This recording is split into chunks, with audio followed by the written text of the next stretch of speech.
Now, let us not say in sadness that he is gone, but in gratefulness that he was here.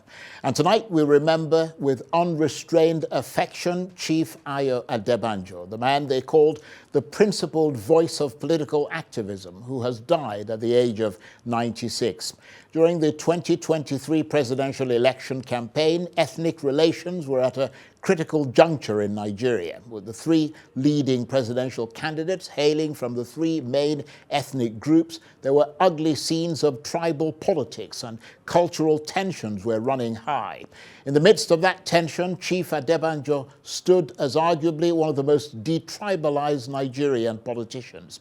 Using his position as the leader of the pan-Yoruba group Afenifere, he preached unity, fairness, power sharing, respect, and equality, working tirelessly to build a bridge between the Southwest, the Southeast, and the North, pushing for the kind of power rotation that he believed would foster inclusiveness. That was the fuel and the motivation behind his work, and it served to cement his place in history. So where now will Nigeria, steeped as it is in the malaise of political corruption and ethnic competition, find another such giant of truth? Well, as we pay tribute to the great Pa Adebanjo, I'm joined now on the line from Lagos by the National Treasurer and Lagos State Leader of the Afenifere Socio-Cultural Organization, Supo, Shonibare. Thank you very much indeed for joining us. Somebody said that Chief Adebanjo was a true giant, a man whose life deserves an entire movie in itself. How well did you know him? Well, I've had an association with the group, with the Afenifere group, for about 6 years, initially through Chief Awolowo, and my father too was one of the 8 founding members of Afenifere. So the issue of Afenifere was a very live issue in our household. And Afenifere is not a social cultural group. It's a political group. It's a partisan political group. And that's why it's always held partisan views. It supports individuals that it thinks it can commend to the society, to the country. And at different times, we've supported different people. We had our own platform in 1998. We had Alliance for Democracy as our political platform. And Alliance for Democracy was hoping to continue the trajectory that had been set down initially by Action Group, which Action Group's Yoruba name was Egbe Afenifere. So that's why we derived the name Afenifere. And it was during the military interregnum when political partisanship was prohibited, and we're thinking about a name to still describe ourselves. And knowing that the Afenifere name of the Action Group was prescribed, Unity Party of Nigeria, we couldn't use that name. So we chose Afenifere, which was a name that was symbolic and a description of a left of center, a social democratic group, and that's what we are. We are not, there's nothing cultural about what we do or what we say. We're a political group.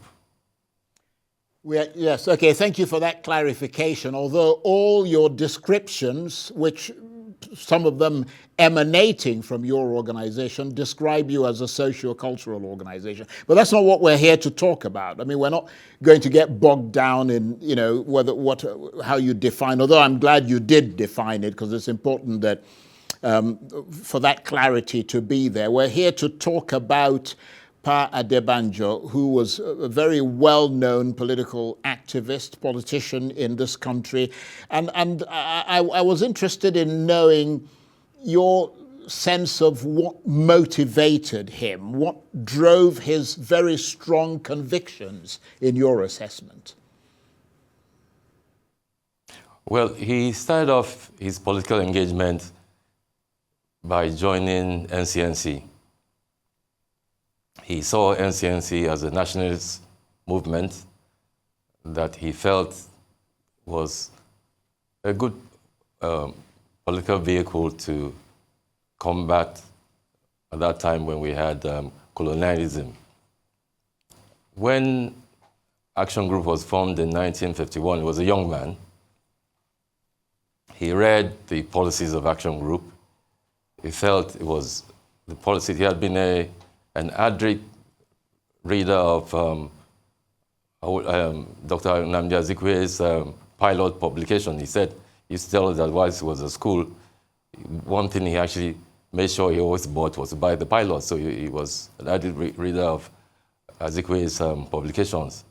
But when he now read the policies of Action Group, as a young man in school, he went to subscribe to be a young member of Action Group. And during his teenage years, he was an organizing secretary for the division in Western Nigeria.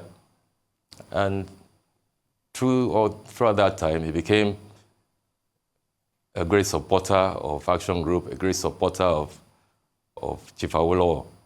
And even when UPN was in government, he didn't seek to take any cabinet position in Ogun State, which is the state that he comes from. When Chief Bisi Adebanjo was the governor, he took a position in one of the companies. And he's a Nigerian who has shown that you can participate in politics without being in a legislative or executive arm of government. You can actively participate and have a mark in the sands of time by contributing through the political party and carrying on your own business.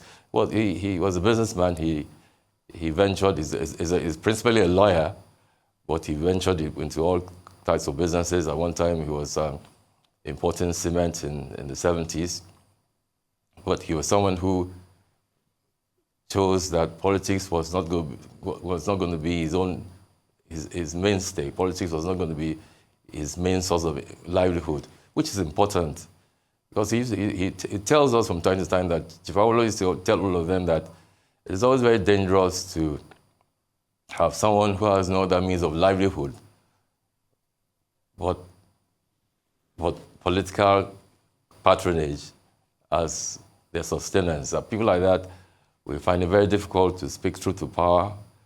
People like that will find it very difficult to render selfless governance because their objective in government will be to enrich themselves and not to render service. So that was something he constantly will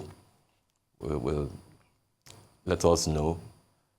And I dare say that, the logo you have of Afenifere, this is not the logo of Afenifere, it's the logo of a group that broke away from Afenifere. So we are Afenifere, we are not Afenifere Renewal Group. That's a completely different organization from Afenifere.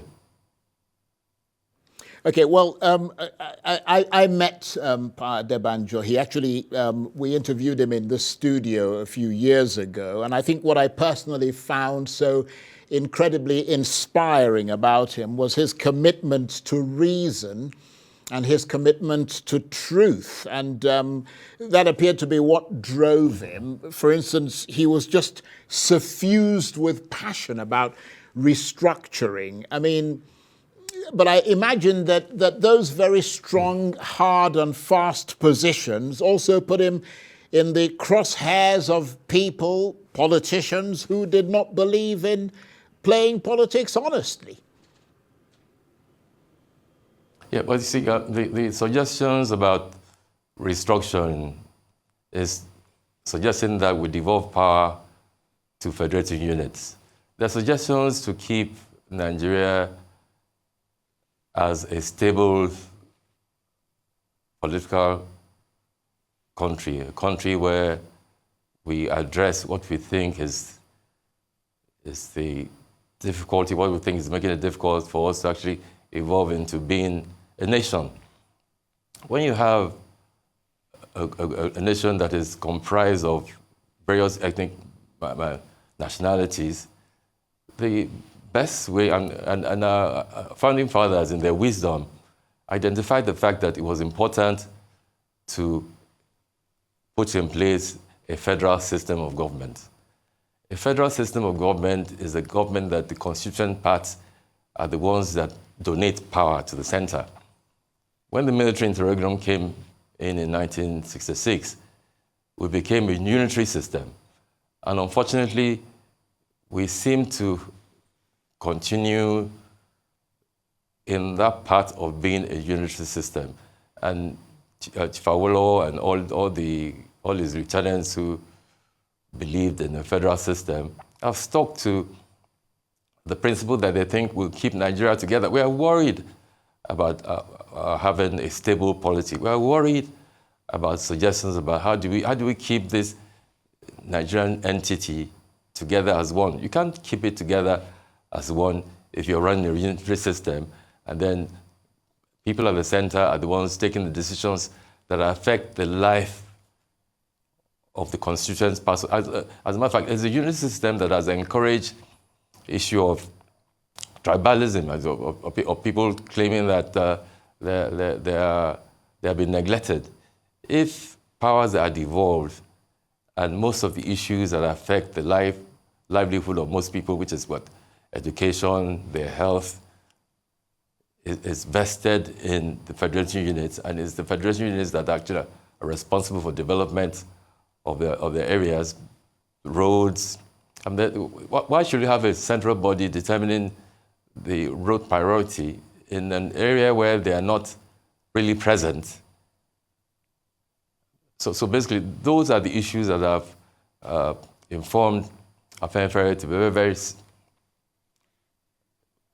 determined that we want Nigeria to remain as one entity. And Chief Adebanjo felt very strongly about that, want Nigeria to remain as one entity.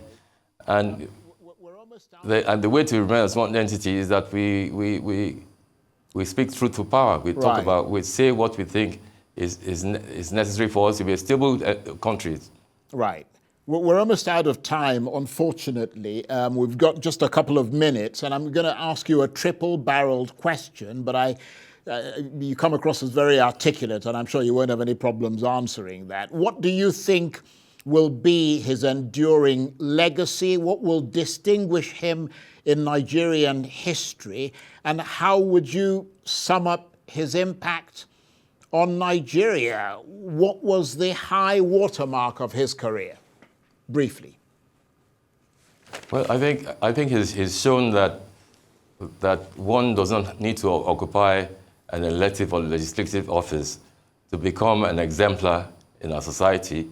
That if you speak truth to power, if people see you as being a person of integrity, able to look beyond what is opportunistically beneficial to you as an individual, that people will appreciate you. And we are happy that most Nigerians, even those who he did not agree with politically whilst he was alive, most Nigerians accept the fact that he's a man of candor, he's a man who speaks truth to power, he's a man of integrity.